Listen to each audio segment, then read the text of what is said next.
Donc voilà, on va partager une bonne parole du Seigneur. Amen. Une bonne parole pour nous édifier, pour nous fortifier dans la grâce. Parce que vu les temps difficiles et les temps compliqués que nous vivons, il est important que nous puissions toujours être bâtis dans la parole du Seigneur, n'étant pas emportés ça et là à tout vent de doctrine. Donc le Seigneur savait que le danger d'un enfant de Dieu, c'est d'être emporté ça et là à tout vent de doctrine. Donc on dit ça et là, ça veut dire que tu peux l'emporter. On dit, n'étant pas emporté, le but de la statue parfaite de Christ, c'est exactement ça.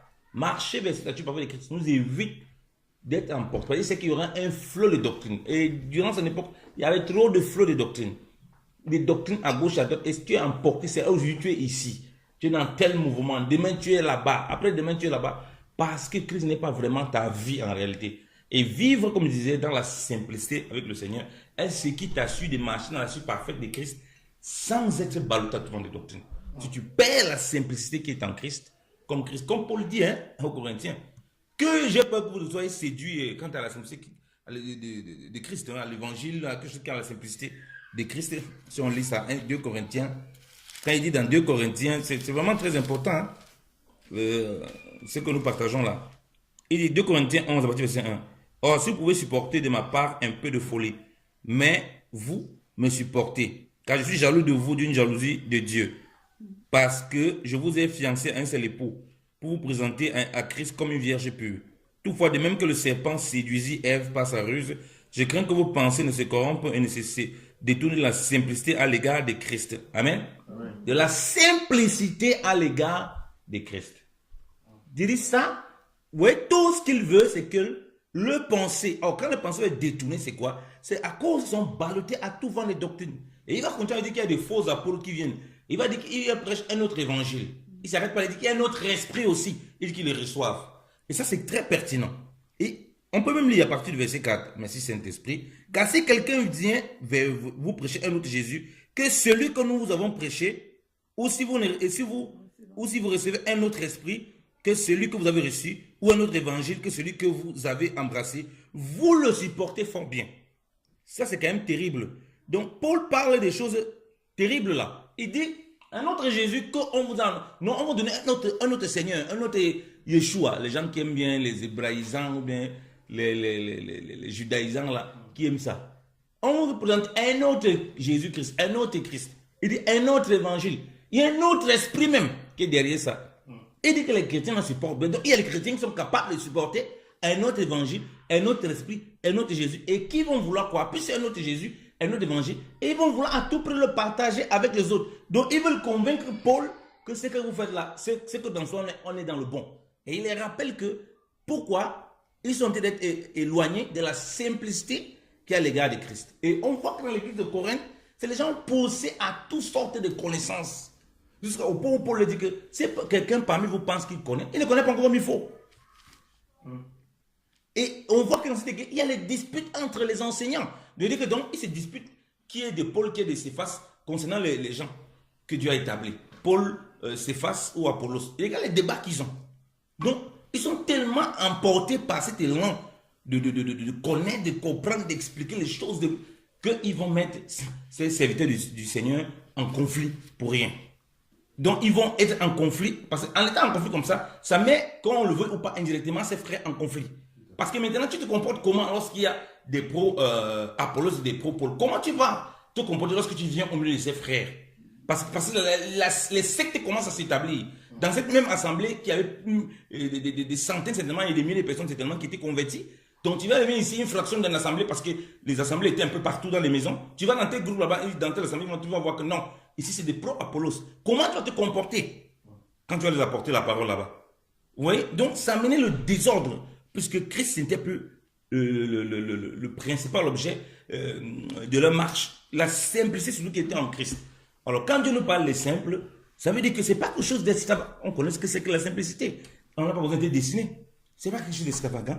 Ce n'est pas quelque chose de compliqué. Ce n'est pas quelque chose où tu as besoin de beaucoup de gymnastique. C'est vraiment quelque chose où tout le monde a accès. En réalité, c'est ça l'évangile. Donc, auprès du païen, on doit voir qu'on est simple. On voit la simplicité dans tout son ensemble. Parce qu'il nous dit, il relie directement ce qu'il dit à quoi? À Jésus-Christ, un autre évangile, un autre esprit. Donc, même dans l'évangile qu'on apporte, on doit voir la simplicité. L'esprit qui nous anime, on doit voir la simplicité. Dans notre conduite. Quand Dieu le Saint-Esprit, mais on voit l'extravagance, on voit l'orgueil, on voit le défi de vouloir démontrer aux gens qu'on comprend, qu'on connaît les meilleurs. On voit cet esprit. Ça, ce n'est pas l'esprit de simplicité qui est en Jésus-Christ. Directement, le maître vivait dans la simplicité. Lui qui avait tout, il a tout laissé pour vivre simplement, comme un serviteur. Il a pris la forme d'un serviteur, c'est-à-dire d'un esclave, qui n'avait presque rien, qui, pour bien dire, qu'il n'avait rien de ce monde. Ok? Donc, on dit que ses frères supportent bien et ils embrassent ça bien. Or, ce que le Seigneur veut de nous, c'est qu'effectivement, on ne tombe pas dans ce piège. Et comme je dis, le premier point, c'est qu'on s'éloigne de la simplicité. La simplicité pour lire la parole de Dieu, pour comprendre la parole de Dieu. Et dit, quand on veut apprendre la parole, on est plus simple. Quand le Seigneur dit, soyez simple et prudent, nous, on veut absolument qu'on lit quelque chose, comprendre le pourquoi, le comment, le ceci, le cela. Et comme j'ai dit, là, on n'est plus dans la révélation. On ne peut plus être dans la révélation, on va être dans les déductions. Voilà, c'est le mot que je voulais dire depuis. Quand tu lis ici, Moïse, après tu peux lire là-bas Moïse, tu vois les deux versets, tu colles, tu dis, ah, de là sort Moïsette. Tu es dans la déduction. Est-ce que vous comprenez un peu? Tu lis ici cadavre, après tu peux lire là-bas mort, tu colles, de là sort quelque chose. Ça, c'est la déduction, ce n'est pas la révélation. Et tu perds la simplicité parce que tu es dans une sorte de course à compréhension et à connaissance. Pour le rappel, à la simplicité à l'égard de Christ. Donc, s'il y a quelque chose dans ce temps de fin, dans ce temps difficile, c'est la simplicité là qui a disparu. Les gens sont trop extravagants. Les gens veulent tout connaître, tout en un instant, en un record. Les gens pensent qu'ils sont les meilleurs que les autres. Donc, les gens sont comme dans une sorte de défi. Et quand tu es dans une sorte de défi, tu ne peux plus être simple. Tu vas être extravagant. Tu vas être comme dans un esprit de rivalité. La simplicité aussi, quand tu vois ton frère, tu ne vas pas chercher à savoir quelle doctrine. Ce n'est pas ça qui t'anime. C'est ton frère, il croit au Seigneur Jésus-Christ. Point. Pourquoi tu vas là chercher à savoir déjà quelle doctrine il a, quel enseignement il a aussi? Pourquoi c'est ça qui t'anime d'abord? On ne comprend pas. Si il n'est pas un enfant de Dieu, mais Dieu va le montrer. Toi, ton devoir, c'est de vivre simplement comme Christ avec eux. Donc, tu commences à rentrer, tu arrives dans une assemblée. C'est pourquoi je disais au frère Cédric, quand ça me fait toujours bizarre pour la question, ah, comment tu as vu l'assemblée? Est-ce que tu as des remarques? Non, laissez. Si moi j'ai des remarques, je vais le faire. Ne me posez pas les questions là. Vous comprenez? Ne posez pas ces questions. Moi, je suis un enfant de Dieu, je viens au milieu de vous. Je regarde, j'observe. Si je pense qu'il doit y avoir quelque chose, je vais le dire. S'il le dit, je reste tranquille, c'est que je n'ai rien à dire. Vous comprenez? Et je sais aussi que c'est mis parce qu'on ne sait pas comment les gens peuvent réagir. On veut s'assurer qu'on a bien fait. Mais en réalité, ça ne doit pas être le cas. Puisqu'on est dans la simplicité, on sait que le Seigneur veille chez nous. Si on ne fait pas quelque chose qui est correct, il va nous montrer qu'ici, ça n'a pas été correct. Amen. S'il veut nous recadrer, il va nous recadrer. Donc, venez à l'assemblée, commencez à vouloir savoir pourquoi c'est ici comme ça. Pourquoi ça. Tu n'es plus dans la simplicité, au fait, tu es dans la condamnation, dans le jugement même. Tu viens déjà avec un regard déjà biaisé. Un regard déjà défini autrement. Et tu ne peux plus être dans la simplicité. Tu ne peux plus mettre ton frère comme ça se doit. Tu ne peux plus mettre ta soeur comme ça se doit. Tu viens avec, comme on dit souvent, tu viens avec ton lot de doctrine. Tu viens là. Quand tu veux partager avec ta soeur, tu dis, ah bon, est-ce qu'elle connaît même ça? Tu as envie de lui demander, de lui faire l'étalage de toutes tes connaissances pour savoir si elle a la connaissance là, pour lui communiquer ça, ou bien pour que tu lui dises absolument ça. Or, ça, ce n'est pas la simplicité. C'est dans cette simplicité donc que j'ai dit, la révélation se donne par le Seigneur. Amen. Le Seigneur dit que personne ne peut connaître qui est le Père, si ce n'est le Fils. Bien que le Fils, ce n'est le Père. Et c'est le Fils lui-même qui va révéler ça à qui il veut. Alors, ça veut dire que si Dieu ne me révèle pas, frère, révélation, ce n'est pas comme dit déduction. Je ne viens pas, il lit comme ça, puis il déduit des choses. Non. La révélation, c'est Dieu qui me parle dans mon temps. Je peux être en train de marcher, je peux en lire la parole, je peux en déménager, je peux traverser une situation. Il se révèle à moi. La révélation, c'est que je peux être dans une situation, j'écoute un enseignement du Seigneur. Cet enseignement ne produisait rien à moi. J'avais l'impression que j'écoutais souvent ça tout le temps, mais ça me produisait. Mais ce moment-là, elle produit quelque chose chez moi. Alors que c'est un enseignement que j'écoutais tout le temps. M'arrêter, je ne la comprenais pas du tout. Elle n'était pas vraiment rentrée. La révélation me pousse, comme je dis toujours, à vivre ce que je connais du Seigneur. C'est ça la révélation du Seigneur. Mais pour ça, il faut être dans la simplicité, bien évidemment, dans le Seigneur. C'est dans cette simplicité que le Seigneur ouvre l'intelligence. Or, de nos jours, ce n'est plus ça. Quand les gens veulent se réunir, quand les gens veulent connaître les autres, ils veulent connaître tout ce que tu connais, tout ce que tu comprends, tout ce que... Où est la simplicité quand tu es le gars de Christ? On dit qu'il est venu comme un serviteur, mon frère. Si tu es comme un serviteur, est-ce que c'est les choses qui te préoccupent premièrement? C'est ce qui te préoccupe premièrement, c'est servir. Et là, tu es simple. C'est dans cette simplicité qu'on va voir que tu as quelque chose que Dieu a déposé en toi et tu vas arroser aussi les autres avec la grâce que Dieu a déposée dans toi. Quand tu n'es plus dans la simplicité, tu veux forcer tes dons. Tu veux démontrer que tu as aussi des dons. Tu veux toi-même forcer qu'on te donne la parole. C'est pourquoi ceux qui sont... Ils cherchent les endroits où il faut qu'ils prêchent. Et ils ne laissent pas que Dieu le vienne. Comme je dis toujours, Jésus qui s'est venu, l'Écriture nous révèle qu'il avait été honoré et respecté là-bas. On n'a pas voulu donner la parole, il n'a pas demandé qu'on va donner la parole. Parce qu'on voit que non, il a quelque chose qui peut nous dire. Pareil pour Paul, parce que quand ils allaient, ils entraient dans un endroit, tout ça. On leur donne la parole. Frère, vous avez quelques paroles pour nous. On le dit, tu le lis dans l'Écriture. Est-ce que vous avez quelques paroles pour le peuple? C'est là où le Seigneur les utilise pour apporter la parole. Parce qu'ils étaient simples. Il ne venait pas là que non, nous sommes les grands bishops de Dieu. Dieu a déposé des choses en nous là. Vraiment, asseyez-vous, on doit vous dire quelque chose. C'est d'une telle simplicité qu'on leur posait la question. Frère, avez-vous quelques exhortations pour le peuple de Dieu? C'est là où la grâce de Dieu s'est manifestée et le Seigneur agissait puissamment au travers d'eux. Donc pour nous, en tant qu'enfants de Dieu, il est très important ce temps que nous vivons d'être vraiment simple, comme le Seigneur dit. Simple comme les colombes. Et prudent. Prudent, comme il dit, dans ce que nous faisons, dans tout. À l'étude de la parole. Ce n'est pas, dans ça, quand on dit prudent, si tu cours ici, comme il dit souvent, tu peux cogner ta tête sur un cocotier, en train de vouloir voler, planer, je ne sais pas quoi. En plus, tu peux te perdre. Vous comprenez? C'est une épée à double tranchant. Ça, il ne faut jamais l'oublier. La même façon dont tu l'abordes, la même façon peut te condamner. Le Seigneur dit que ce n'est pas moi qui vous condamne, qui vous juge, mais c'est la parole que je vous annonce qui vous juge. C'est qui vous jugera au dernier jour. C'est très dangereux de se retrouver dans ce piège-là. Quand tu n'as pas compris ça, tu te crois que tu peux lire comme tu veux, faire ce que tu veux, et tu te perds. Et c'est pourquoi Pierre rappelle que non. Ceux qui sont mal affamés, ils tournent la parole pour leur propre perdition. Attends. Mal affamés, ils tournent la parole pour leur perdition. C'est-à-dire qu'il y a une perdition que tu peux trouver là-dedans. Le Seigneur te dit donc d'être simple et prudent. Il nous dit donc d'être simple et prudent. Parce qu'il sait qu'il y a quelque chose qui nous réserve là-dedans. Parce qu'il sait qu'en voulant vite courir, en n'étant pas prudent, vous voyez vous-même quand vous voulez traverser la route, vous êtes quoi? Vous êtes prudent. C'est quoi quelqu'un qui est prudent? Il est vigilant. Il regarde si le feu est passé au vert, s'il peut traverser. Et même quand il peut traverser sur le passage piéton, il regarde que peut-être il y a une voiture, même si c'est le feu vert, qui a perdu ses freins là, elle peut me cogner. Vous comprenez? Il ne dit pas de toute façon c'est le feu vert, je peux traverser n'importe comment je veux là. Mais il fait attention à ce qui l'entoure. Vous comprenez? Donc quand tu as la parole du Seigneur, tu fais attention. Tu es prudent. Tu ne te permets pas de dire n'importe quoi. Tout. Tu ne fais pas de faire ce que tu veux. Quand tu es avec tes frères, tu es prudent. Prudent à parler. La prudence n'est pas la méfiance, ne nous confondons pas. La prudence est ce qui nous permet d'avoir, au fait, qui se manifeste dans la patience. C'est-à-dire qu'avant de dire quoi que ce soit, avant de faire quoi que ce soit, le Seigneur nous donne d'abord beaucoup de recul pour mesurer les choses que nous avons à faire face et les choses que nous pouvons dire et les impacts. C'est ça la prudence. La prudence, ce n'est pas la méfiance. On se méfie des personnes. On est prudent. C'est-à-dire qu'avant de faire quelque chose, je ne me précipite pas n'importe comment. Est-ce que le Seigneur est d'accord avec ce que je veux faire là? Est-ce que ce que je veux faire là, ce n'est pas dangereux? Est-ce que ce que je veux faire là, je peux me retrouver dans une situation délicate? Est-ce que j'ai mesuré l'ampleur des paroles qui peuvent sortir de ma bouche, des actes que je peux poser?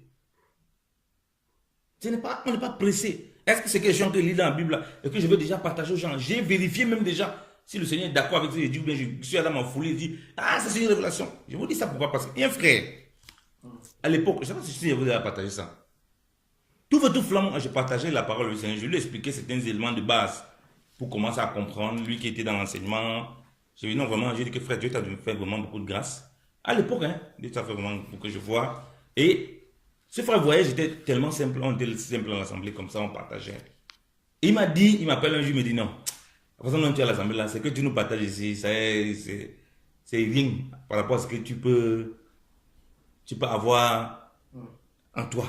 Vraiment, Dieu m'a convaincu que vraiment ce que tu nous donnes là, c'est rien du tout. Tu essayes d'être avec les frères, mais il y a beaucoup de choses que j'ai besoin d'apprendre près de toi et que tu as besoin de communiquer. Ah, ok, bon, si le Seigneur t'a dit ça, il n'y a pas de problème. Prenons 3 jours de jeûne, on va venir et pendant ces 3 jours, on va partager chez moi. Donc, pendant les 3 jours de jeûne, le frère est venu à la maison. On lisait, parce que c'était une chose, c'est vrai que non, ça c'est difficile pour toi. Je laisse de côté. Alors, c'était vraiment bien, c'était vraiment bénissant. Il a fait ses démarches seul. Donc, à l'assemblée, comme on était tout seul là, comme on était tout simple, on était simple, comme ça nous dit. On partage pour tous. On n'est pas là pour impressionner les gens et tout et tout. Alors, quelqu'un qui a vu ça, c'était vraiment, le Seigneur lui a fait grâce. Ébloui, éclairé. Le frère a commencé à rentrer dans la course, dans la parole. Un jour, il m'appelle, ah frère, j'ai une révélation là. Mais il veut quand même t'appeler. Mais il était quand même prudent, il veut quand même t'appeler. Il dit non, la tour de Babel là, il faut que les gens ont une langue, machin truc, je vois le mystère de Christ et l'église.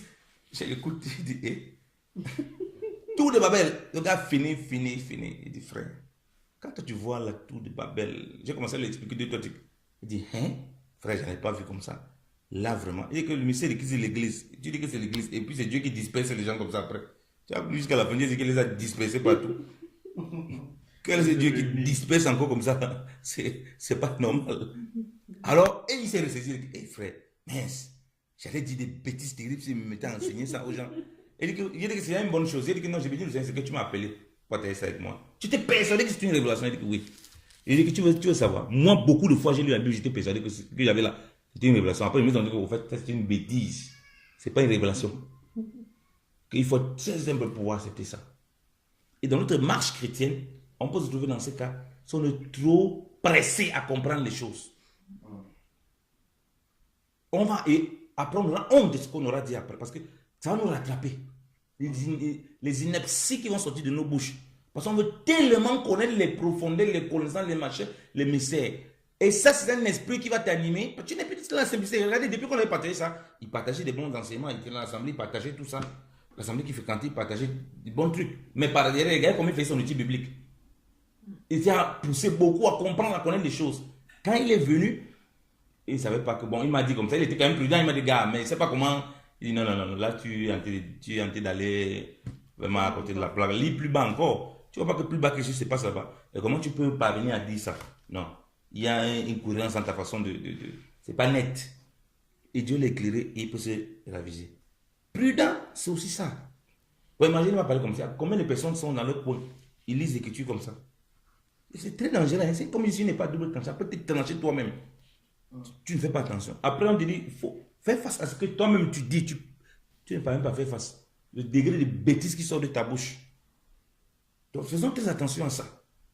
Pour notre marche chrétienne. Parce que c'est là où beaucoup s'éloignent. Donc, la simplicité quant à l'égard de Christ. Voyons la vie de Christ, voyons comme il était simple. Voyons la vie de Paul, voyons comment il était simple. Voyons comme il était prudent. Et les deux vont ensemble. Et c'est là qu'on me dit que Dieu ouvre notre intelligence. Tu peux lire, comme vous le savez, l'écriture, Dieu parle tantôt une autre. Et même pas ça que tu lis tout le temps, tu avais compris ça. Un bon matin, tu te lèves, tu lis la parole, sans aucune appréhension. Dieu ouvre ton esprit. Amen. Il t'ouvre l'intelligence. Mais tu la comprends d'une façon exceptionnelle ce temps-là. Mais ça n'est nulle part ce que tu avais compris autrefois. Mais là, en ce moment, Dieu veut se révéler à toi pour une situation bien particulière. Amen. Et là, tu es ébloui. Parce que le Seigneur vient de te faire comprendre pour ta marche chrétienne toi-même. Et si tu es maintenant appelé à l'enseignement, tout ça, pour ce que tu dois enseigner, parce qu'il y a les deux niveaux. Il y a ce qui est de ma vie chrétienne, que je n'enseigne pas. Que ce qui est de ma propre marche en tant qu'enfant de Dieu, ça ne va pas devenir un sujet d'enseignement, une doctrine. Ouais, c'est pour ça que les gens se trompent souvent et tout. Alors, quand j'étais à Boutembo, je ne sais pas si dans les vidéos là, j'ai laissé la partie là. Il y a un papa là qui était très zélé, qui posait beaucoup de questions. Il me dit, oui, il y a une sœur là qui est venue prier, il a dit qu'il fallait donner l'eau à l'enfant, ou bien l'huile, machin, tout. Vraiment, le Seigneur avait mis à cœur. Ils ont donné tout ça, puis ils ont prié, tout ça. L'enfant avait guéri. Il me dit que, mais chaque fois qu'il y a une situation, il voulait tout faire. C'était l'unique qu'on me posait. Tu vois, c'est ça le problème. Ne tombons pas dans ça. Il n'y a plus de prudence en ce moment. Puisque maintenant, ce que Dieu t'a montré là, pour un cas, c'est devenu maintenant la routine. Donc tu n'es plus prudent. Est-ce que quand tu as fait la première fois, tu deviens, étant dans un moment de prière et jeûne, vous avez été convaincu que ce qu'il voulait faire, non? Vous avez prié. Maintenant, vous continuez à prendre ça maintenant comme une potion magique. Vous mettez maintenant, vous avez même à l'avance, vous avez préparé vos huiles et vos eaux. Vous savez, vous avez prié sur ça. Donc, quand une personne vient, il dit, est-ce que et là, a rigolé, qu'est-ce que tu es différent des charlatans qu'on voit qui vendent les bouteilles d'eau là? C'est que toi, tu as gardé tes eaux là, tu as béni, tu as prié tes huiles à l'avance. Parce que tu es déjà rentré dans un schéma. C'est dangereux. C'est ça que les gens font. Il a compris d'autres trucs dans la Bible. Hein? Donc, ici, ça veut dire ça. Bon, c'est fini. Il va maintenant aller dans n'importe quel. Commence à faire des virgules et des machins. Et il se perd là-dedans. La simplicité quant à l'égard de Christ doit nous conduire, comme j'ai dit, à vivre la vie du Seigneur. Dans ce qu'il a fait. On voit ça marche. Un homme humble. Un homme qui est au service des autres. Un homme qui ne cherche pas sa gloire, qui cherche la gloire du Père. Donc nous cherchons la gloire du Père. Et c'est là que découlent tous les autres fruits. Aujourd'hui, c'est la course à la connaissance que les gens font pour quitter en assemblée. Mais on voit que les fruits ne sont pas. Ils ne parviennent jamais à supporter. Ils ne parviennent jamais à pardonner. Ils ne parviennent jamais à se débattre du péché. Ils ne parviennent jamais à se réconcilier. En fait, il ne vit pas la vie chrétienne. Il vit tout sauf la vie chrétienne. Mais comme je dis, la Bible dit que les mauvaises compagnies comme les bonnes mœurs. On n'a pas dit les bonnes doctrines. Hein. Donc, tu peux avoir toutes tes doctrines là que tu vas marcher, mais tes mœurs n'ont rien. Tes mœurs, on voit, ça n'a rien à voir avec Christ. On a l'impression de te confondre avec un païen. Quelqu'un qui est tout méprisant avec les autres. Quelqu'un qui refuse de s'accorder avec ses frères. Quelqu'un qui n'appelle pas les autres, s'en fout. Il ne cherche que son propre intérêt. Et vraiment, on est dans un cas d'insensé. Et c'est le problème qu'on a dans l'assemblée.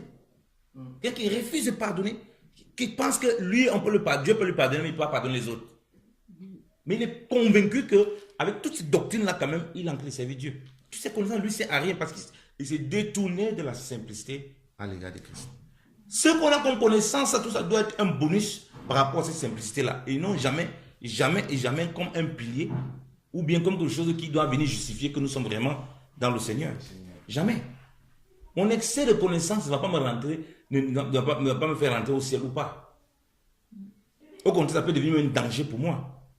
Ce qui me fait rentrer au ciel, comme on l'a dit, c'est Christ comme Seigneur et Sauveur. Alléluia. Amen. C'est lui qui m'ouvre la porte du ciel. Et je suis la porte. Celui qui rentre par moi, il a la vie, non? Alors, si tu rentres par la porte, tu as la vie. Pourquoi tu vas encore chercher le fait de savoir comment la porte est faite, quel est le métal? Ça va te donner la vie là-dedans.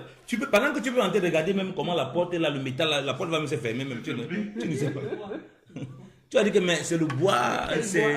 Au lieu d'entrer, tu commences à regarder. Tu commences à regarder que, attends, mais la barrière là. Non, pourquoi tu es trop pressé de rentrer, frère? Regarde la barrière. Regarde toi-même les couleurs qu'il y a sur la barrière. Ça ne te dit rien. Tout de contemplation. Tout de contemplation des choses. Et non, c'est lui-même qui est le Seigneur. Et c'est là où on dit qu'on se perd de la simplicité quand elle est l'égard de Christ. Comme j'ai dit, c'est le Seigneur qui ouvre notre intelligence. Et il ne peut pas ouvrir l'intelligence de quelqu'un qui n'est pas simple. Il va t'ouvrir comment? Puisque tu as déjà des choses que tu as prédéfinies qui vont te guider, qui vont te permettre de faire les choses. Tu ne peux plus.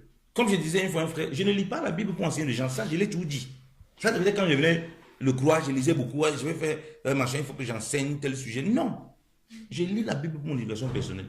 Et là, Dieu me donne des révélations personnelles pour ma marche. Il me donne aussi des choses pour l'église. Et maintenant, quand il va enseigner sur un sujet, je vais prier le Seigneur qui va me conduire pour que je le fasse. S'il veut que j'aborde le sujet de façon thématique, bon, tel qu'on va faire ça, que je m'asseye, j'étudie, je vais m'asseoir. Même si généralement, ce n'est pas le cas. Je vais venir, bon, on va parler de ça, il n'y a pas de problème, je vais prendre la Bible, je vais commencer à parler.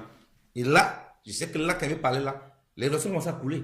Bon, ça, c'est parce que, selon l'appel que tu as reçu, Dieu va se manifester comme ça. Je peux vous assurer, je connais bien la distinction entre quand Dieu va se révéler avec toi, à toi te donner des révélations instantanément, des choses que tu ne connaissais même pas du tout, que tu n'as pas du tout préparé. Et lorsque tu parles, c'est avec certains acquis, des choses que Dieu t'avait révélées. C'est deux choses bien distinctes. Ah, je dis, c'est le jour et la nuit. C'est le jour et la nuit. Comme tu parviens à reconnaître qu'ici, là, tu ne connaissais pas ça avant. Il faut être humble et dire que tu ne connaissais pas ça avant. Donc, il ne faut pas forcer ça.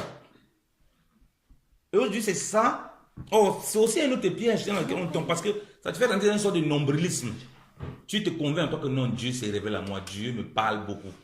Tu tombes dans une sorte de piège d'orgueil.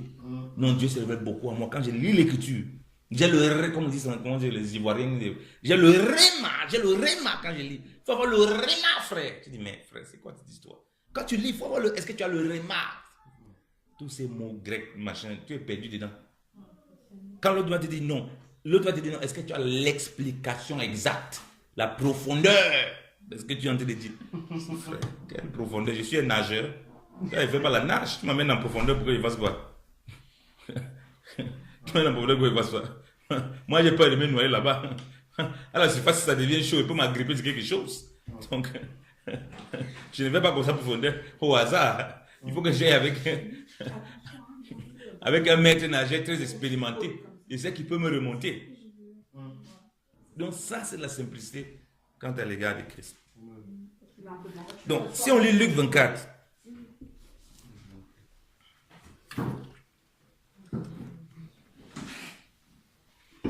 il dit Luc 24 à partir du verset 44. Puis il a dit, c'est là que je vous disais lorsque j'étais encore avec vous, qu'il fallait que s'accomplisse tout ce qui est écrit de moi dans la loi de Moïse, dans les prophètes et dans les psaumes. Alors il leur ouvrit l'esprit, afin qu'ils comprennent les Écritures. Dans la Bible matin, on dit, afin qu'ils entendent ou bien qu'ils entendent les Écritures. Amen. Donc l'Écriture parle, l'Écriture s'exprime.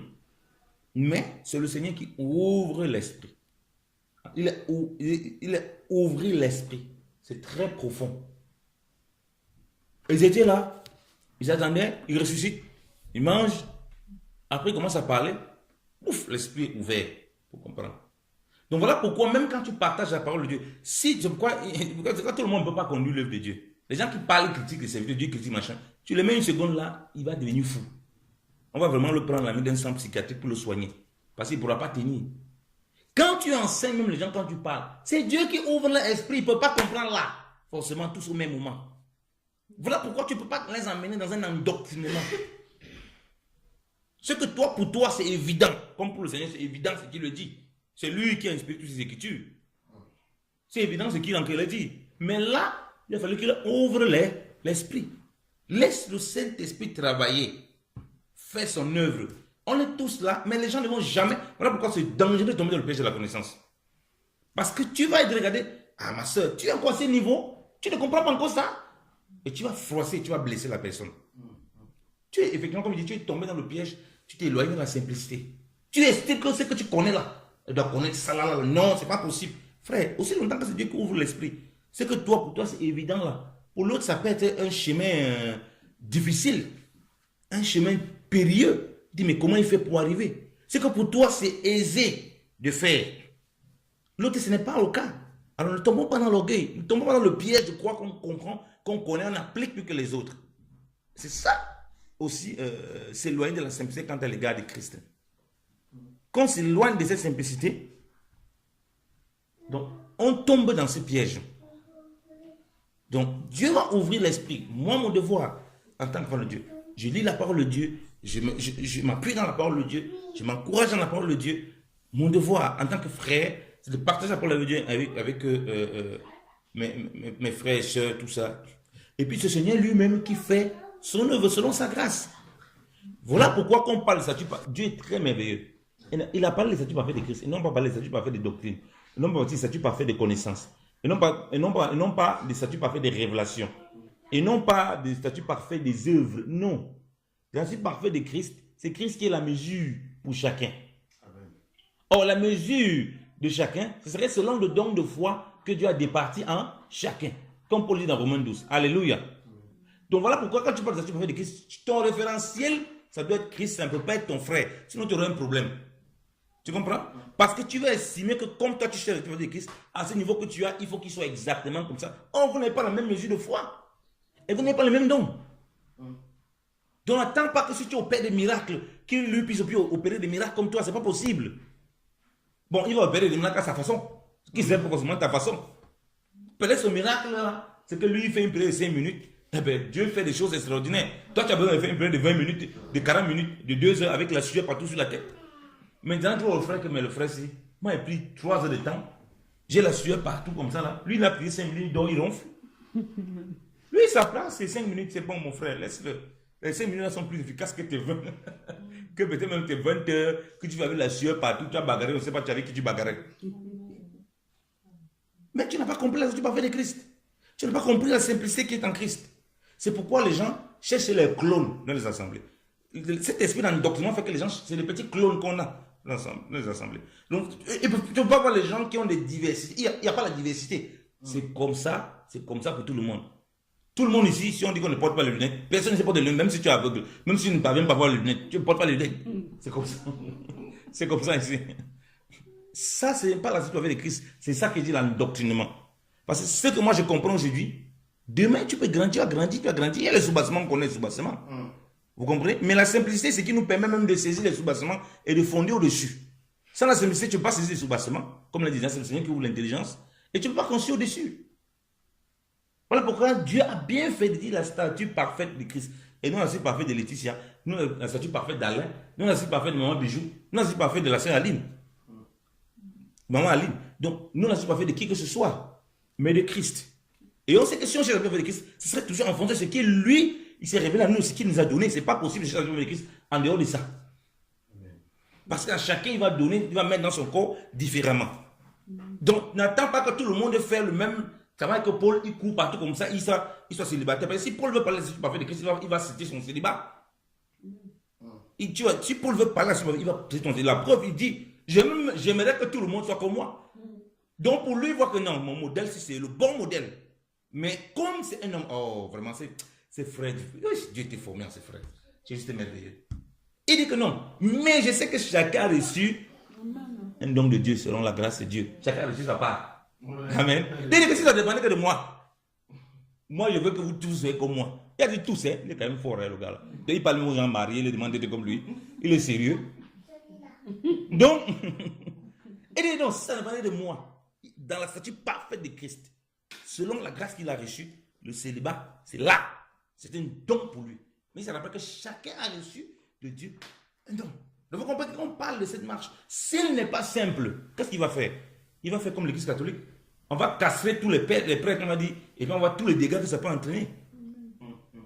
Il va dire non, je suis le standard. Étant le standard, tout le monde veut être comme moi. Ceux qui étaient mariés là, arrêtez, le mariage c'est fini maintenant.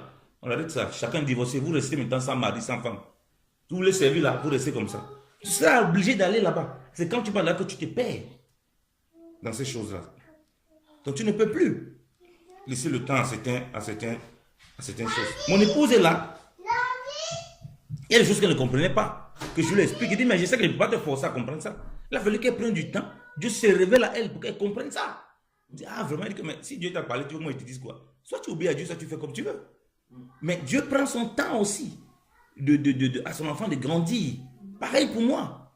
Les choses que tu veux que la personne, là, il change. Non, il ne va pas changer là. Et si tu n'es pas simple, tu auras des problèmes. Donc, la simplicité va t'aider. Lève-le, c'est quoi? La simplicité va t'aider à supporter les autres. Toi aussi, à travailler quelque chose chez toi. Alléluia. C'est ça l'avantage de la simplicité. Ah, comment lui peut faire ça? Non, il me dégoûte. Comment il peut faire ça? Comment lui, il est qui? Comment il peut faire ça? Ah, tu dis ça, toi, mais tu ne vois pas. Tu dis comment lui peut faire ça? Donc, il te dégoûte. Non, la sœur là, non. Comment elle peut faire ça? C'est vraiment... Elle n'a encore rien compris à l'évangile. Bien aimé. Parce que si Dieu montre aussi ce qu'elle est capable de faire en un claquement des doigts, et que toi, tu bagarres, la sueur sort partout sur toi, elle va aussi commencer à dire ça, on ne va pas s'en sortir. Donc, si tu n'es pas simple, tu auras ces regards-là hautains. Tu auras ces regards hautains. Dans la simplicité de la prudence, tu évites ça. C'est là on bâtit avec assurance. On ne va pas courir à tout vent les doctrines. Il y a les nouvelles doctrines qui sont aujourd'hui ici, là. Tu cours, brrr. Il y a les nouvelles doctrines qui sont ici, qui courent, brrr. Il y a une nouvelle doctrine qui... Tu es toujours comme un pigeon voyageur. Tu as fait le tour dans le désert. Tu tournes, tu ne sais plus où. Tu as tellement mangé toutes sortes de choses. Tu as des diarrhées qu'on ne peut plus même soigner les diarrhées, là. Des diarrhées spirituelles, diarrhées, je ne sais pas quoi. toutes sortes de diarrhées. Nous, on a des chrétiens qui ont fini au hôpital psychiatrique. Ils ont mangé physiquement, mais ils sont finis au hôpital psychiatrique. Ils sont allés parce qu'ils ont vécu des choses. C'est même la folie qui est en train de se... On ne sait plus ce qui se passe. Parce qu'on ne veut pas être simple. On dit soyez simple. Non. Frère, nous on veut les choses. Nous on veut les choses. Nous on veut. Donc, ils sont toujours... Donc, c'est des personnes qui sont toujours dans le donner, dans le recevoir. Mais jamais donner. Un homme simple, quelqu'un qui vit dans ce camp de guerre, c'est quelqu'un qui donne, comme l'a dit Christ, combien il a marché. Il donne. Le peu que tu as déjà, tu t'efforces à le donner. Le peu que tu as reçu, Seigneur, donne-le déjà au quotidien. C'est ça, être simple en Christ. C'est dans ça que Dieu ajoute aussi et tu grandis dedans. Tu ne te rends même pas compte. Tes dons, tu commences à utiliser ça pour te comparer aux autres. La suite parfaite de Christ ne peut pas être Paul, parce que tu veux quand même prendre comme Paul, comme référence en tant qu'apôtre. Aucun apôtre n'existe plus. Parce qu'aucun n'était capable d'être comme lui. Pierre a fait le voyage que Paul a fait? Non. Pierre était marié. Pierre a subi la lapidation, on ne le voit pas. Donc il a vécu des choses. Il a vécu des choses extraordinaires qui sont selon l'appel que Dieu l'a donné. Et dans ça, on voit qu'il se formait en lui selon la grâce que Dieu lui a accordée et pour atteindre un certain but.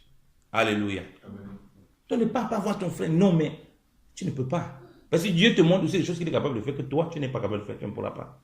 Dans cet esprit d'orgueil-là, quand les gens ne sont pas simples, donc il y a un esprit comme de rivalité, de concurrence au milieu des chrétiens. Et cet esprit, nous ne devons pas l'avoir. On ne fait la concurrence. Tu fais la concurrence avec qui? Avec quoi? Pourquoi? Vous faites la concurrence sur quelle base? Il y a des choses que tu n'auras pas et tu as des choses qu'il n'aura pas. Parce que vous êtes un corps, vous êtes appelé à être complémentaire. Si tu as tout ce qu'il a, il a tout ce que tu as. Vous n'êtes plus un corps. Vous ne pouvez avoir les complémentaires. C'est normal pour il y a un flou d'orgueil. C'est normal qu'il n'y ait plus la simplicité. Il faut que tu épates les autres. C'est aussi là où on se perd beaucoup. Je vais aussi épater. Je vais leur montrer que moi aussi je connais. Là, tu vas lire la Bible et inventer toutes sortes de choses. Sortir là avec toutes sortes de théories. Écouter toutes sortes d'évangiles. Toi-même, on fait le bilan de ta propre vie chrétienne. Tu regardes le bilan de ta propre vie chrétienne. C'est une vie de médiocrité. Et c'est ça le problème. Le constat est flagrant. Tu regardes les gens qui ont bu toutes sortes de choses. Tu dis par rapport à Christ et par rapport à la statue parfaite de Christ, par rapport à la vie de Christ, frère, fais-toi le bilan. Ta vie chrétienne n'a rien à voir avec la vie de Christ. Tu n'as pas changé. Médisant, calomniateur, méchant, avare, cupide, rancunier, querelleur. Toutes ces choses t'animent toujours. Malgré tes vagabondages spirituels. Orgueilleux. Idolâtre, tout ça est toi, idolâtre de toi-même. Toutes les œuvres néfastes qui te pourrissent la vie, on voit que toute ta marque chrétienne, c'est tout là, ça te condamne. Avec toutes les connaissances, toutes les révélations. Incapable de te rabaisser, incapable de t'humilier, incapable de demander pardon, incapable de te réconcilier avec ton frère. Incapable de lever toi-même tes propres enfants, incapable de partager la parole de Dieu avec ta maison, tes enfants, ta famille, tes parents, tes frères et soeurs, tes amis. Incapable, ils ne voient pas la vie en toi. Mais tu as tout changé de doctrine en doctrine, tu as voyagé comme un pigeon, tu as voyagé partout, on ne sait même plus, tu t'es perdu dans tes voyages, tu as mangé tellement tout et n'importe quoi, tu ne sais même plus dans quoi tu es là. Et comme je dis toujours, c'est quand on est malaxé, on ne veut plus cette simplicité à l'évangile. Le peu qu'on connaît, c'est le peu là qu'on doit vivre. Alléluia. C'est ça que Dieu nous attend. Il ne veut pas le reste. C'est en appliquant le peu qu'on connaît là, on le vit, qu'il rajoute l'autre. Alléluia. Qui donne des révélations, qui fait croire que dans la connaissance, en se révélant pleinement à nous. Donc jamais il ne faut pas que l'étude biblique, la lecture de ma Bible, devienne l'objet d'une course forte à connaissance où je veux comprendre le tout du quoi, des machines, des trucs. Jamais il ne doit tomber dans ces pièges. Je vous le dis pour moi-même qui enseigne, je ne fais pas ça. Parce que je connais le piège qu'il y a dedans. Quand j'ai cru, par la grâce du Seigneur, j'ai excessivement des révélations. Tant de chrétiens, tant même de la parole. C'était trop. Alors je lisais beaucoup pour aller dans ce sens. Beaucoup, je voulais toujours. Ça m'a arrêté. Un jour, je lisais Colossiens. Il m'a arrêté. Arrête de chercher ça. Et il voulait te chercher les miracles. Là, bon, quand tu es comme ça, tu flirtes avec les chrétiens où il y a la connaissance, les gens donnent les révélations. Ben, ça se secoue aussi. Quand tu parles avec 2-3 personnes, on aime aussi un peu ta chaîne des frères. Tu as des révélations terribles, frère. Tu as des grâces terribles. Et la chair, tu commences à passer. Ah bon, frère? Ah bon? La chair commence aussi à s'émoussiller. Toi-même aussi, tu parles, tu commences à chercher ces choses. Frère, les gens ne le voient pas, c'est dans ton cœur. Personne ne le sait. On te voit à l'assemblée comme un frère simple, machin. Mais dans ton cœur, ces choses-là, ça bouillonne. Ça bouillonne, ça bouillonne. Et le passage, on va lire ce passage. Et le passage que je m'avais touché avec était Colossiens. Colossiens. Regardez ce qu'on dit dans Colossiens chapitre 1.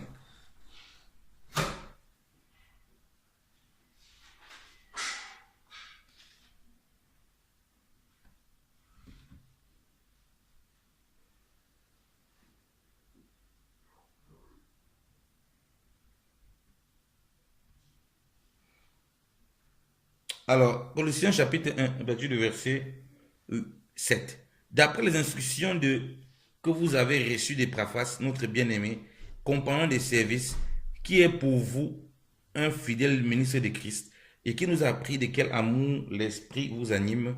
C'est pour cela que nous aussi, depuis le jour où nous en avons été informés, nous nous sommes de prier Dieu pour vous et de demander que vous soyez remplis de la connaissance de sa volonté, en toute sagesse et intelligence spirituelle. C'est un choc, c'est parti ici. Paul entend l'amour que les frères ont par l'esprit. Donc, vraiment l'amour qu'ils ont pour le Seigneur, qui manifeste aussi envers le bien-aimé. Il dit qu'il ne cesse de prier jour et nuit afin qu'il soit rempli, pas un peu, rempli. C'est-à-dire que tu peux être vide de la connaissance de la volonté de Dieu. Mais tu es rempli de beaucoup de versets bibliques. Rempli de beaucoup, soi-disant, de révélations que tu as collées par là. Mais la connaissance de la volonté, connaître la volonté de Dieu est très difficile. Parce qu'elle s'applique de façon générale dans ta marche, elle s'applique de façon circonstancielle selon les situations que tu vas traverser. David, quand il vient, on a levé tout le peuple, il demande à Dieu, Seigneur, qu'est-ce qu'il faut faire? Il faut connaître sa volonté là à l'instant. Seigneur, comment je dois partir? Pourquoi je vous parler de prudence? Tu ne viens pas? Ah, la Bible dit ça. Tu vas tomber dans ce piège. Ah, j'ai écouté tel enseignement, je vais répliquer. Il dit, Seigneur, qu'est-ce qu'il faut faire? C'est un choc pour moi. Le Seigneur m'a dit clairement, voilà ce que tu dois commencer à demander. Et de l'intelligence spirituelle, en toute sagesse et intelligence spirituelle. C'était un gros choc. C'était un énorme choc pour moi. Et il continue et dit, pour marcher d'une manière digne du Seigneur, il lui était entièrement agréable, portant des fruits en toutes sortes de fruits, en toutes sortes de bonnes œuvres, et croissant par la connaissance de Dieu. Ça, c'est vraiment autre chose. Il ne parle pas ici de connaissance, juste connaissance de la volonté de Dieu, connaissance de Dieu. Ils en connaissent, il y a beaucoup de choses. Comme je dis, le problème c'est que, frère, si je peux lire toute la Bible, si j'ai même toutes les révélations, je ne connais pas Dieu. C'est la connaissance sur les choses de Dieu. C'est la connaissance sur Dieu. Et ce qu'il a. C'est un peu comme on fait l'étude théologique. Tu fais les choses sur la Bible, l'histoire de la Bible. C'est la connaissance sur l'histoire. L'histoire des Juifs, l'histoire de la Bible, l'histoire des Juifs avec Dieu. C'est la connaissance sur Dieu. Mais ce n'est pas la connaissance de Dieu. Ça, il faut qu'on le comprenne très bien en tant qu'enfant de Dieu. J'avais l'intention de faire un enseignement depuis, mais je n'ai jamais eu l'occasion. La simplicité de l'évangile doit nous conduire à connaître Dieu. Parce qu'on ne peut pas demander à un chrétien, le chrétien a reçu le Seigneur, mais il doit le connaître. Connaître Dieu ici n'a rien à voir avec les connaissances sur lui. Connaître Dieu ici, c'est vivre un peu ce que l'autre là, Job a connu. J'avais entendu parler de toi, Aimé. C'est-à-dire que j'ai entendu, c'est ça. On m'a donné le verset, il dit Amen, Alléluia. Mais le peu de ce que je connais de Dieu là, j'ai eu du mal à le manifester. Le peu des choses que je connais du Seigneur, j'ai eu du mal à le manifester. Donc c'est là où je parle de connaissance de Dieu. Et Paul dit aux Corinthiens, quels que vous sont sans connaissance de Dieu, vous le dites à votre propre honte. Comment c'est possible des gens qui ont été à bagarrer sur la connaissance? Paul dit que ce qui concerne la connaissance, nous avons de la connaissance. Oui, nous avons ça. Mais il dit là que quelques-uns sont sans connaissance de Dieu. Ça veut dire qu'il y a un problème. Il fait bien la distinction de connaître les mystères des choses. Voilà pourquoi je veux dire que si je connais tous les mystères, je n'ai pas l'amour, je suis une cymbale qui résonne. Parce qu'en réalité, la véritable connaissance que Dieu attend de moi, c'est celle qui le révèle dans ma conduite de tous les jours. Voilà pourquoi il va dire, portant toutes sortes de bons fruits en toute bonne œuvre. Que les hommes voient vos bonnes œuvres qui glorifient votre Père qui est dans les cieux. Quand je tombe pas, la foi doit produire des véritables œuvres au milieu des païens.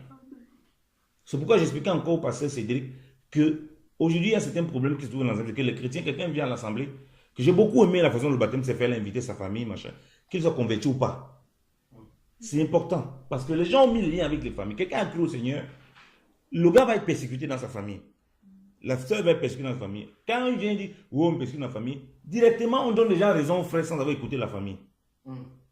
Ok? On l'emballe. C'est déjà une erreur qu'on ne doit pas faire. Ça veut dire qu'on était partial dans notre jugement. Ok? Parce qu'on ne sait pas ce qui s'est passé en réalité. Même si on fait susceptible d'avoir des persécutions, il est important qu'on lui rappelle la parole. Généralement, les gens ne le rappellent pas. Ou en plus, on va dire non. Comme tu es sauvé, on va recevoir les prophéties de ta famille, du diable, machin. On va le casser de sa famille. Alors quand la lumière a reçu, c'est que la lumière brille d'abord dans sa famille. Ensuite, maintenant, il y a des éléments avec la famille, non? La famille peut... Il y a deux choses quand la famille va faire. Premièrement, les choses de Dieu sont une folie pour elle. Deuxièmement aussi, il y a la peur que l'enfant soit séduit dans des sectes, tout ça, qui n'a rien à voir avec le fait que la famille est contre sa foi. Ok? Donc, la famille voit qu'il y a beaucoup de sectes et de machins. La famille ne sait pas quoi faire. C'est là où l'église doit faire connaître le Seigneur. C'est-à-dire, on doit montrer la connaissance de Dieu vraiment. Quand la personne est dans ça, c'est à nous de faire le lien pour déjà rassurer les parents. Mais tu es parent aujourd'hui, ton enfant. Mettez-vous à la place des parents là. Tu as parce que tu as grandi dans une famille catho, où on passe le temps à prier Marie, ton enfant me dit qu'il est plus ça. Tu vas te mettre dans quel état? C'est parce que les gens ne se mettent pas à la place des autres. C'est normal qu'ils pètent un plomb. Ils disent, attends, non, ton histoire là c'est quoi? C'est l'église à rassurer. Et c'est comme ça qu'on ramène la vie aussi. On rassure ces personnes.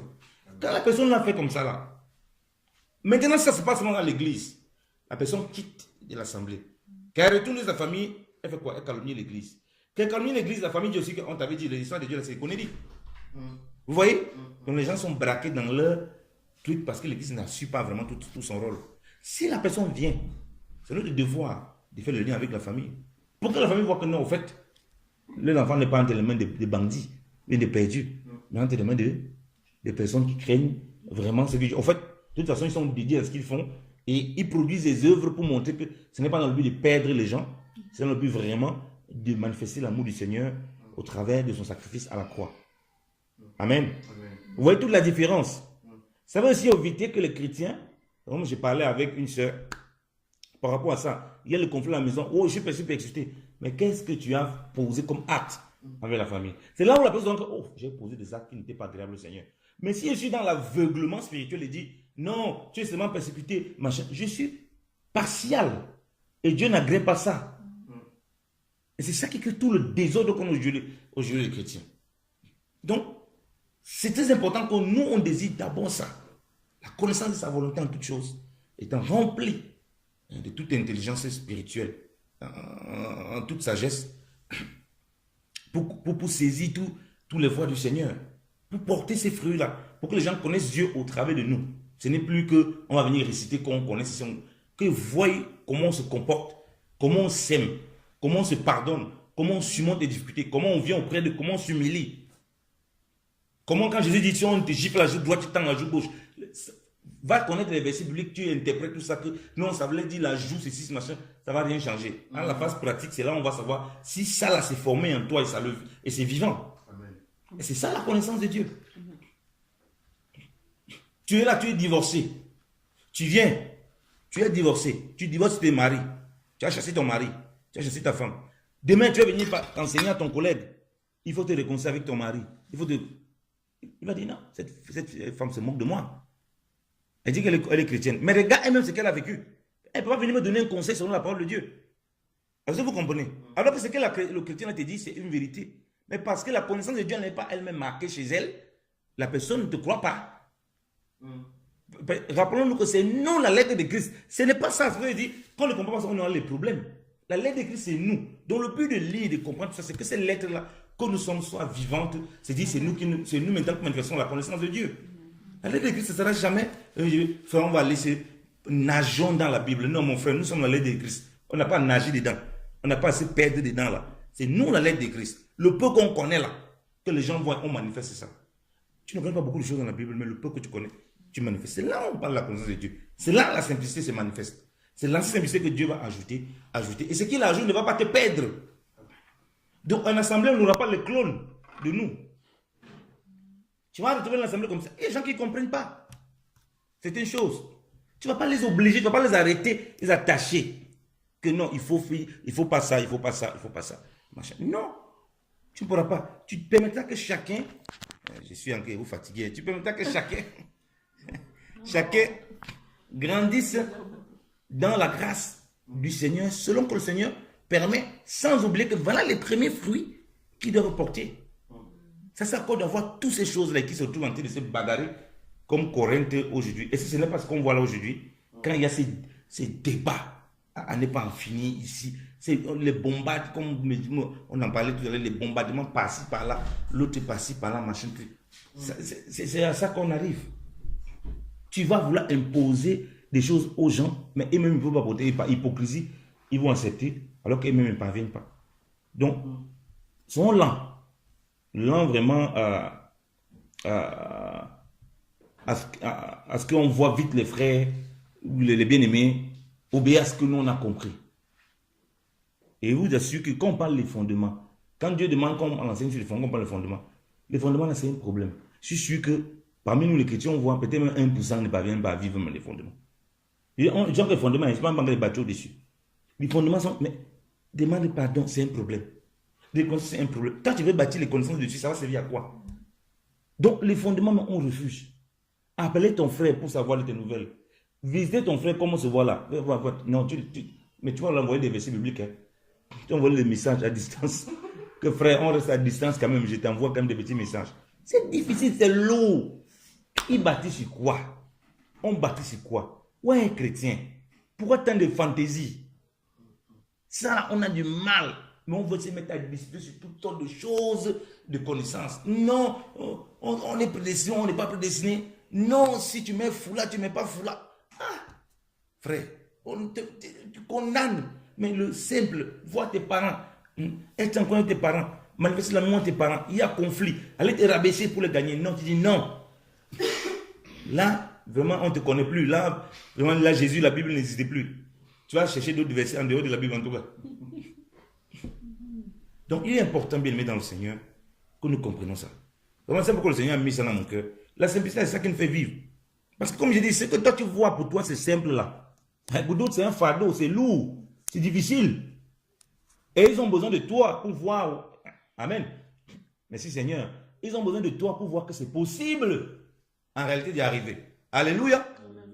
Mais toi, tu n'as pas compris ça. Toi, tu crois que tu as un instrument de condamnation, de jugement, alors que tu as un instrument là pour qu'ils voient que, vraiment, c'est qu'il ne parvient pas là.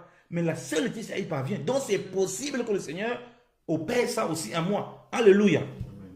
Donc, elle voit l'amour du Seigneur, elle voit la grâce du Seigneur au travers, la personne voit la grâce du Seigneur au travers de la sœur bien-aimée. Mais les gens ne veulent pas voir comme ça. Les gens viennent, l'église est comme un fast-food, ils veulent manger. L'église, ce n'est pas un fast-food. Hein? À l'église, ça ne sera jamais un fast-food. Si je fais l'église un fast-food, quand tu viens, tu ne connais pas les gens qui travaillent au McDo là. Tu sais qu'ils ont des chapeaux seulement. C'est écrit McDonald's, ils ont les tenues là-dedans. Tu t'essaies et puis tu pars, tu fous le camp. Mais quand tu pars dans un restaurant où tu commandes en cuisine, tu as le temps de remarquer les gens. Amen. Tu as le temps, c'est normal parce que tu prends du temps. C'est exactement ça l'église. Le Seigneur ne se presse pas à nous donner des fast-food. Il nous donne des mets qu'il a préparés, qu'il a pris le temps de cuisiner. Et il utilise des personnes pour cuisiner. Il utilise nos frères et soeurs pour cuisiner. Et si on n'est pas patient, bon, comme vous les chrétiens, comme les femmes qui savent beaucoup cuisiner, et pour le restaurant, écoute un peu. Ça c'est quoi ça? Il manque un condiment. Il manque. C'est exactement comme ça que les chrétiens sont dans l'église. Ça c'est quoi ça? Que Laetitia me donne comme ça. Mais il manque sel. Il manque cube dedans. Tu as pris ton cube, mets ton cube dedans alors. Tu manges. Pourquoi tu fatigues les gens? C'est quoi que frère Yannick me donne comme ça? Ces enseignements sont fades. Il manque de révélation, frère. Ajoute des révélations, tu donnes aux autres. J'ai donné ce que je pouvais donner. C'est quand les gens viennent au restaurant, non? Ils viennent. Écoute un peu. Ah non. Monsieur, vous n'aurez pas dû un peu ajouter un peu de persil là? Même le gars qui a servi, il ne met pas la cuisine. Les gens vont même loin te demander que appelle-moi le cuisinier qui a fait ça. Parce qu'il a donné son argent. Quand on appelle le cuisinier qui a fait ça. Donc c'est comme ça qu'on se voit même les chrétiens. Il manque, c'est ce qui manque là. Rajoute, c'est aussi pour ça que tu es là. Alléluia. Tu ne veux pas rajouter, mais tu parles seulement. Rajoute ce qui manque là, c'est ça qui fait la communion, c'est ça qui rend la communion forte. Alléluia. Moi, je me rappelle, quand j'étais avant d'une assemblée, là, quand là, vraiment, j'ai beaucoup servi là-bas quand c'est m'a appelé et il voulait que je mette à part vraiment pour lui. Alors, quand il pleuvait, les mardis, il y avait le mardi de la prière, bien évidemment, Seigneur. Et le mardi, j'étais fidèle au mardi de la prière. Même s'il y a quoi, je suis là-bas. Or, comme les gens sont souvent bons, c'était un peu le soir, quand même, 19h, les gens, après le boulot, sont fatigués, tout ça. Ouais, c'était 19h, ça finissait à 20h30, 21h. Donc, j'arrive là-bas. Et, non, avant d'arriver, 2-3 frères m'appellent comme ça. Frère, est-ce que la prière ce soir, parce qu'il y avait la pluie, il pleuvait. Est-ce qu'il y a la prière ce soir, et tout, et tout, et tout. Je dis, oui, il y a la prière, mon frère. Avec la pluie là? Oui, il y a la prière. Je sors avec, j'avais mon vélomoteur. Je sors avec, j'avais mon casque et mon vélomoteur. Je porte le machin, je mets les habits à l'intérieur. Quand je mets les habits, même les habits que je livre le journal avec à l'intérieur, pour faire ça mouille ça. La pluie me fait, c'est prière forte. La pluie me mouille, départ. En temps comme ça, quand il dit comme ça, les frères, ils sont pas tranquilles. Et j'arrive, il y avait une conductrice là qui était là.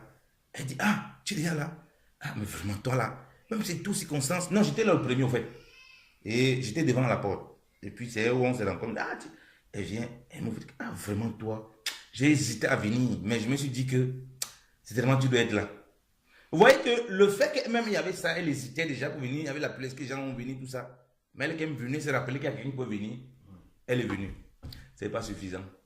Quand on rentre, on veut parler comme ça, pour machin prière. Il y a un peu frère qui m'appelle.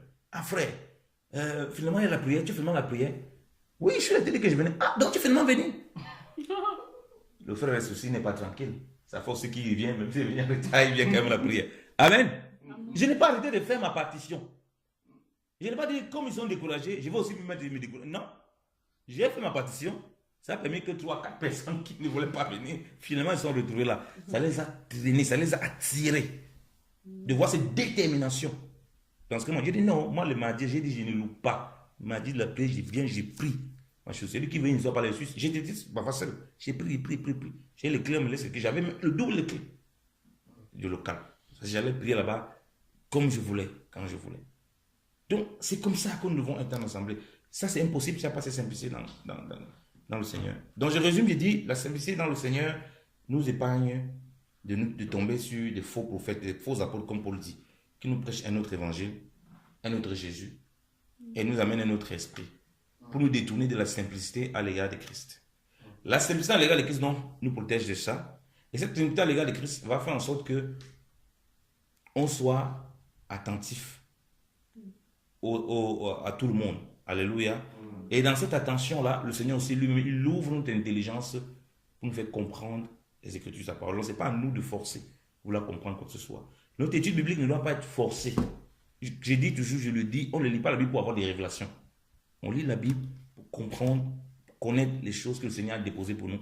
C'est lui qui nous donne ce qu'il veut, selon la mesure qu'il veut, comment il veut, la portion qui est importante pour nous, pour notre démarche, selon la grâce qu'il veut, dans la marche, dans les révélations et tout ce qu'on veut. Alléluia. Et dans cette marche-là, ça va nous pousser à vivre la suite parfaite de Christ, à grandir cette parfaite de Christ, sans être achoppé par la connaissance. Parce qu'on le veut ou pas, dans cette simplicité, Dieu va toujours ajouter, comme j'ai dit. Donc on va grandir, qu'on le veut, dans la connaissance de beaucoup de choses. Mais Dieu veut qu'on grandisse dans la connaissance de Dieu. Donc ce qu'il est, qu'on puisse le manifester dans notre marche, parce que nous sommes sa lettre. Alléluia. Et c'est là où nous vivons vraiment ces témoignages du Seigneur en toutes choses. Et c'est là où, comme je dis, nous ne nous laissons pas balloter à tout vent de doctrine. Et c'est là où on est capable de supporter les frères et sœurs. Si je suis dans cette langue de simplicité et que je suis prudent, comme ça nous a dit, je ne vais pas me prendre comme la mesure. Ce que moi je crois que je suis capable d'accomplir facilement, ce n'est pas le cas pour l'autre. Et un homme qui n'est pas simple, un homme qui n'est pas prudent, il ne peut pas comprendre ça. Parce qu'il va estimer que sa mesure, c'est la mesure pour tout le monde. Donc s'il est capable d'abandonner ça, l'autre est capable. Ce n'est pas vrai. Et ce n'est pas vrai parce que Dieu nous a pas appelés de la même façon. Amen. Donc que les grâces et les dons que Dieu nous donne ne soient pas une occasion de chute pour nous d'abord même.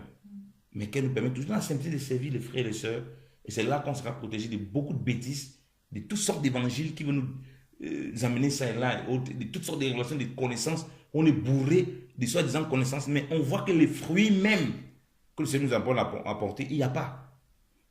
On est surtout dans les querelles, dans les disputes de connaissances et on ne parvient pas à voir ces véritables fruits.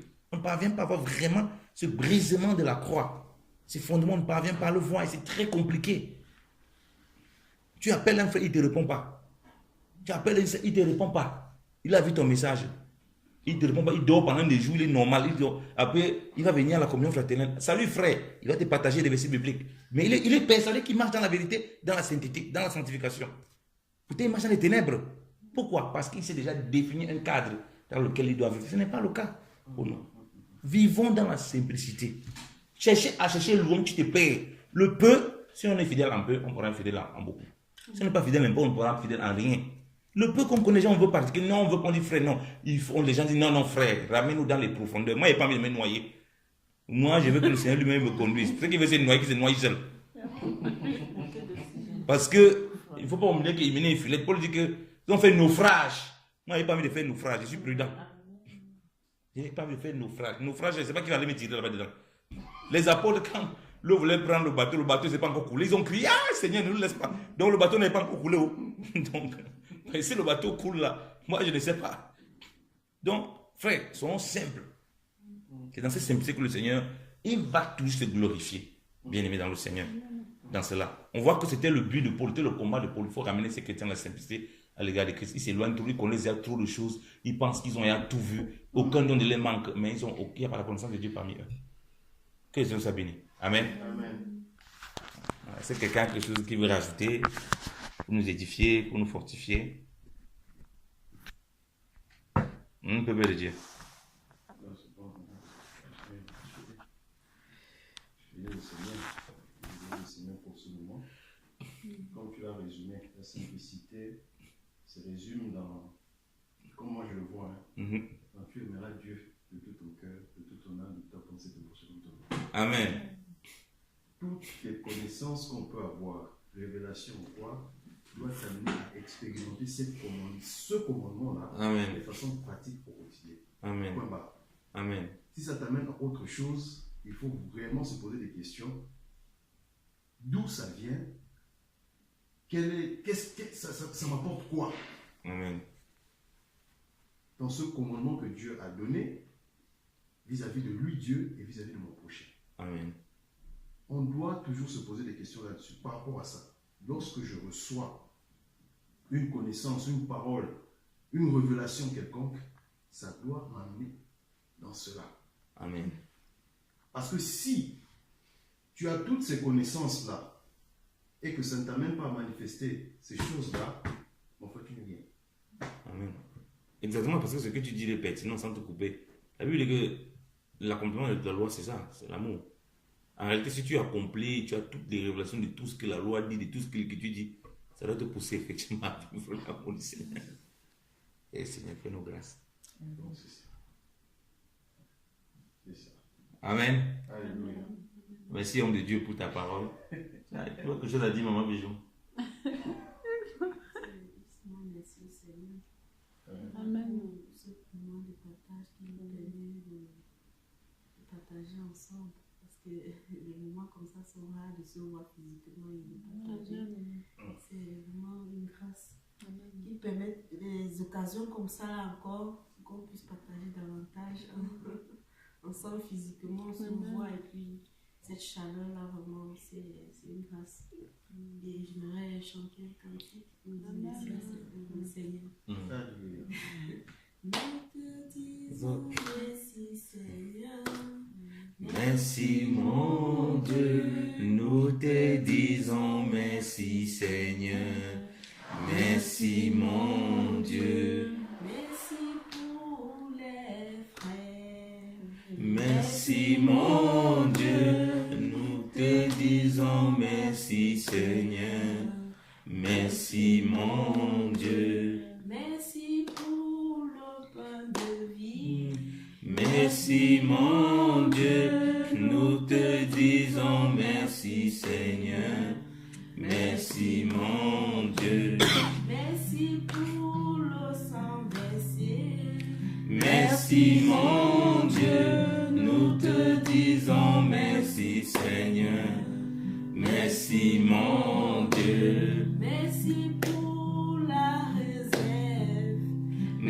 Merci mon Dieu, nous te disons merci Seigneur. Merci mon Dieu. Merci pour l'amour, Seigneur. Merci mon Dieu, nous te disons merci Seigneur. Merci mon Dieu. Amen. Il n'y a que toi, Seigneur. Il n'y a que toi, il n'y a que toi, il n'y a que toi, Seigneur. Il n'y a que toi, il n'y a que toi, il n'y a que toi, Seigneur. Il n'y a que toi, il n'y a que toi, il n'y a que toi, Seigneur. Il n'y a que toi.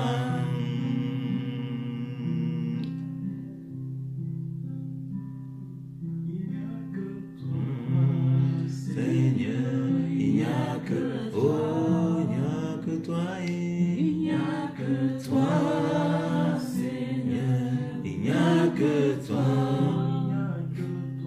il n'y a que toi, Seigneur, il n'y a que toi,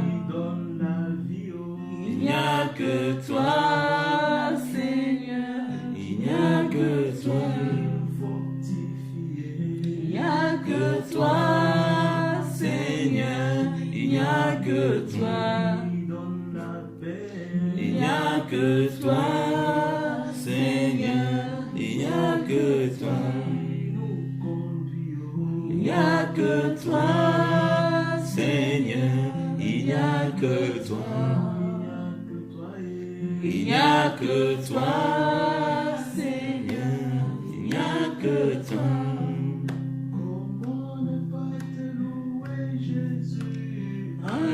Alléluia, Jésus le roi des rois, le Seigneur des seigneurs.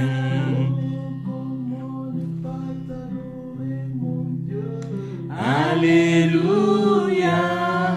Jésus le roi des rois, le Seigneur des seigneurs.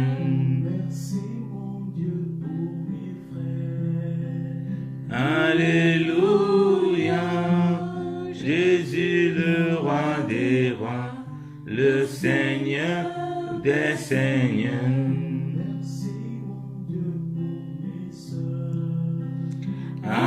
Alléluia, Jésus le roi des rois, le Seigneur des seigneurs. Alléluia, Jésus le roi des rois, le Seigneur des seigneurs.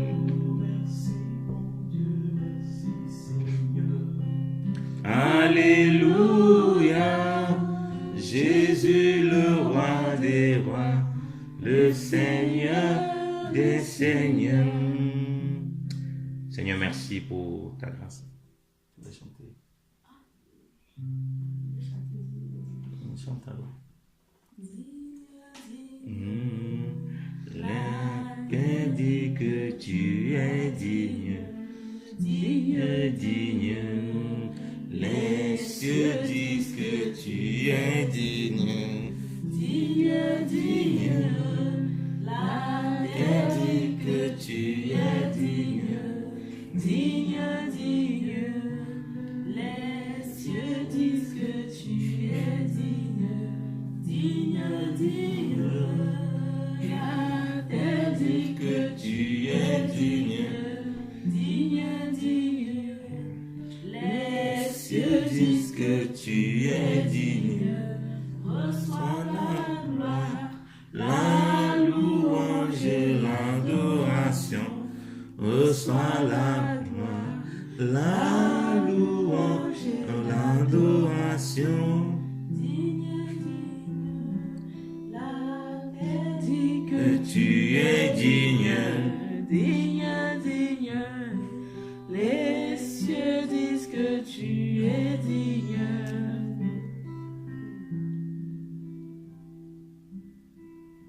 Alléluia. Seigneur, merci pour ta grâce. Merci, Seigneur, de ce que tu réunis encore tes enfants et que tu nous parles, Seigneur.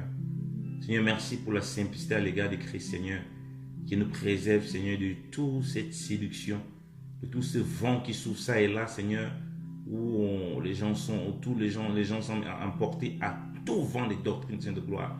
Oh, Papa, oh, Seigneur de gloire, sautant dans toutes sortes de choses, Seigneur de gloire. Seigneur, s'embourbant dans toutes sortes de choses. Mais ce soir, Père, tu nous parles encore à nos cœurs, Seigneur. Afin que comme des petits enfants, Seigneur, nous serons toujours auprès de toi pour apprendre, Seigneur de gloire. Pour être dans la simplicité, Seigneur, dans l'humilité au Père. Seigneur, merci de ce que tu gardes des enfants, Seigneur de gloire, de ces séductions au Père. Et que nous suivons tes pas dans ces statuts parfaits de Christ, Seigneur, où les dons que tu nous donnes, Seigneur, ne sont pas la mesure, ô Père, par rapport aux autres, Seigneur de gloire, mais par rapport à ce que tu nous appelles à faire, ô mon Dieu, mon roi. Merci, ô mon Dieu, mon roi, de ce que tu ôtes, Seigneur de gloire, tout doute dans nos cœurs, Seigneur de gloire. Et Seigneur de gloire, et que tout évangile, ô Père, Seigneur, tout esprit, Seigneur, tout autre Jésus, Seigneur de gloire, que l'on nous prêche, Seigneur de gloire. Papa, oui, sois éloigné de nous au nom de Jésus-Christ de Nazareth. Afin que nous demeurons dans le véritable évangile, ô Père, Papa. Car il n'y en a pas deux évangiles, si ce n'est l'évangile de Christ. Christ, mort à la croix, Seigneur de gloire, crucifié pour nous, ô Papa. Ô enseveli et ressuscité le troisième jour. Ô Papa, par ta résurrection, Seigneur, nous sommes justifiés. Merci pour ta grâce et cette résurrection, ô Père. Béni sois-tu encore, Papa, puisque tu nous fais grâce en nous disant que oh, le juste vit par la foi. Merci pour ces vies que Seigneur, que tu manifestes encore, Seigneur, et que tu nous gardes dans toutes choses, Papa. Que ton nom soit glorifié, ô Père. Que ton nom soit élevé, ô Papa. Dans le nom de Jésus-Christ de Nazareth. Amen. Amen. Gloire à Dieu. Alléluia.